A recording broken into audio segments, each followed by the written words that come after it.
உலகத் தமிழர்க்கு உழவர் திருநாள் வாழ்த்துக்கள். ஏன், அனைத்து உழவர்க்கும் அறுவடை திருநாள் வாழ்த்துக்கள். காட்டை அழித்து மனிதன் விவசாயம் உருவாக்கினான். விளைநிலம் அழிந்து நகரம், வர்த்தகம் உருவாகின. டெக்னாலஜி பன்மடங்கு பெருகின. இருந்தாலும் உயிர் வாழ உணவு மிக மிக அவசியம்.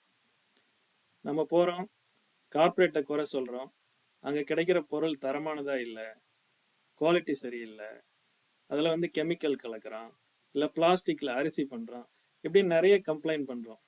ஆனா நம்ம யாராவது நம்ம பையன் படிச்சு ஒரு பெரிய விவசாயியா வருவான் அப்படின்னு கனவு காண்றோமா? இல்லை. அதனால கார்ப்பரேட்டை குறை சொல்லி பிரயோஜனம் கிடையாது.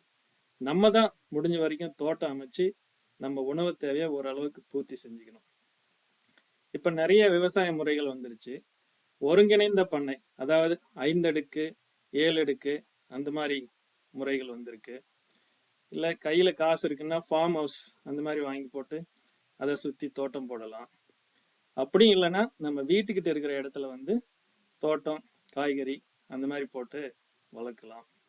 இல்லைன்னா மாடி வீட்டு தோட்டம், தொட்டி செடி, அந்த மாதிரி எத்தனையோ முறைகள் நம்ம கிட்ட இருக்கிற இட வசதியை பொறுத்து நம்ம ஓரளவுக்கு தோட்டம் அமைச்சு காய்கறி அந்த மாதிரி தேவைகளை பூர்த்தி செஞ்சுக்கிறதா சாமர்த்தியம், உடலுக்கும் நல்லது.